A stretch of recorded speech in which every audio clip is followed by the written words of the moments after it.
So a change is coming to digital marketing, and it's coming from the side of politics.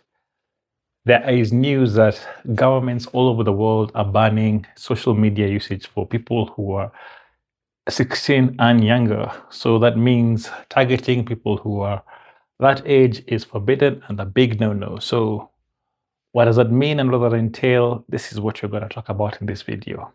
My name is Zablon. I'm your digital marketing expert, and I'm here to tell you how this means for you, for companies, and how we can adapt to it. So let's start with a brief history. Late 2025, Australia decided to put a pause on younger kids using the internet or social media platforms. Why? Because of depression, because of anxiety, because of all the negative effects of social media, trying to compete with the who's, trying to make your life look perfect, and it's not perfect. So the government realized that so many kids were stressed and they're too stressed for their age, and realized that it's time to put a stop to this and make them have a healthy and fuller life. So what they decided to do, they decided to ban social media for people who are younger than 16. Well, how it's going to work or how effective it's going to be, that is yet to be seen, but we're going to have a conversation about it. So let's talk about the ban. So in Australia, there is a zero tolerance ban. Like if you're found to be, if your users are 16 and below, they are not meant to be on the platform. So what is Australia doing for this? If Australia finds your platform having kids on it, you are going to be sued $33 million. I don't know if this is per user or generally all the users, but if kids are noted or founded on your platform between the ages of 0 to 16, that's a big no, and that's gonna stop you. So what are they telling companies to do? To try and come up with more rigorous checks, edge verification. I don't know how they do this, but because younger kids or people who are 13, 14, 15 are very innovative, very clever, they can come up with new ways of bypassing the system or lying about their age. Makes it more difficult for. In the UK, they know they can't come up with a ban quick enough. So what they're gonna do, they're gonna come up with Henry VIII type of constitution where they don't have to come up with a new law per se, but amend the current laws to help with this transition, because everywhere in the world they've realized that this is a problem, and they're going to try and slow it down, keep younger people away from social media pressures. Another way of preventing younger people to use social media platforms is by encouraging the platforms to come up with ways to incentivize. Well, I'm trying to say the word incentivize, the opposite of it. I can't say it. So another way is to try to find ways to discourage younger people to use the social media platforms. One way of doing this is by getting rid of the infinite scroll, so people can't keep scrolling forever. Another tool is to reduce any blackjack mechanism or gambling mechanism to make it less addictive for kids. And number 3 is increasing age verification using biometrics. So all these tools are these tools should be used by the platforms to discourage. These tools should be used by the platforms to discourage kids from getting addicted or spending too much time on it. So how are they going to try and protect the minors that these governments are talking about? So the first thing they're going to do is try and add a way to verify kids' ages. They're going to have to try and add multiple steps to discourage users from getting into the program or getting into the platforms. Maybe you have like 4 or 5 pages for you to log in as a younger individual, or you have to get permission from your parents to do this. There are companies in Europe that are asking kids to use fingerprints or their IDs to log into the platforms, and once their IDs are found to be younger, it's not possible for them to do this.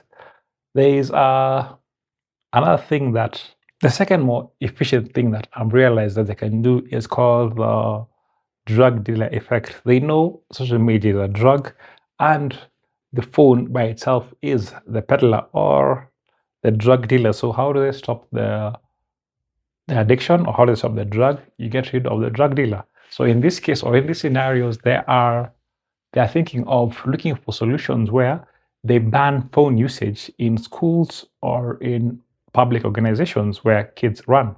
So if your kid doesn't have if your kid or if any child doesn't have their phone, they don't have access to social media. So there are governments in Europe where they're saying from now on, kids will have access to their phones when they go to school for this period of the school hour, maybe from 9 a.m. to 3 p.m., 8 a.m. to 5 p.m., depending on the hours that the students are learning. They won't have access to their phones, so they won't have access to social media, they won't have access to their drug of choice.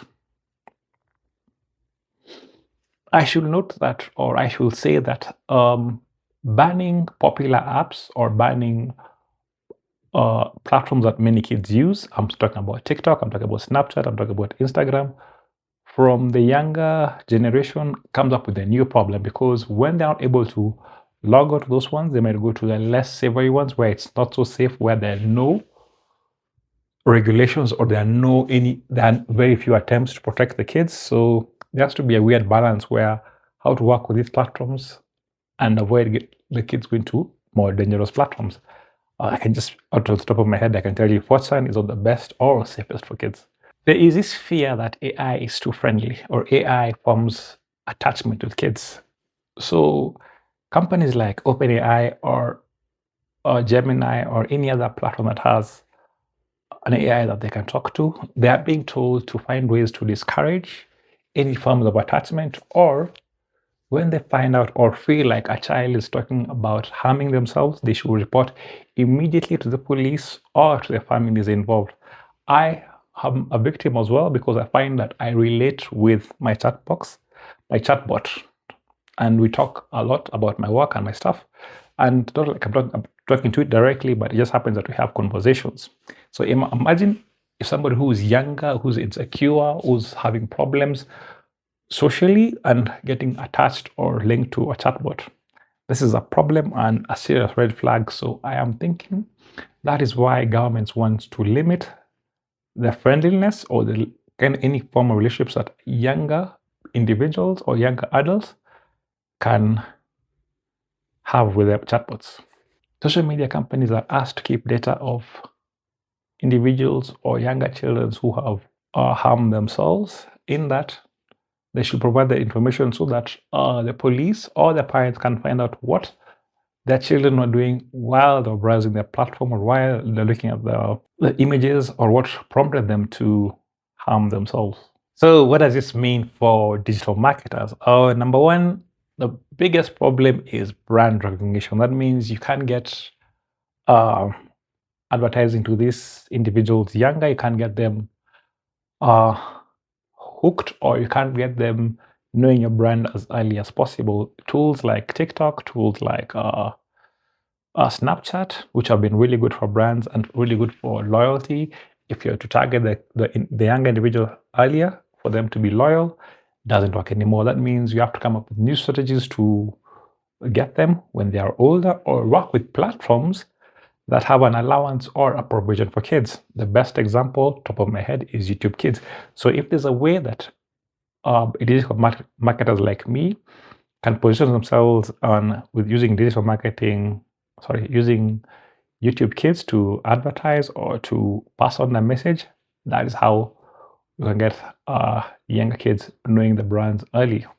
Another thing that digital marketers can do with regards to targeting younger kids is increasing friction in terms of getting them to sign up for a product or a service.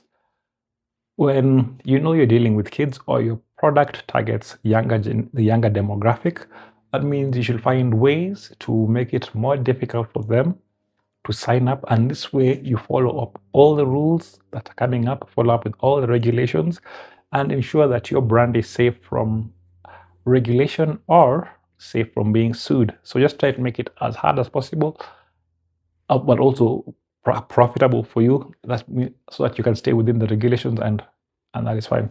The reason for this ban for social media is anxiety and stress. So what do you do as a digital marketer?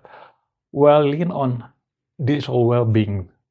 try and find out, try and come up with programs or platforms or solutions or campaigns where it's stress-free or there's not much pressure on the younger individuals, where they feel relaxed and not, pushed to do something.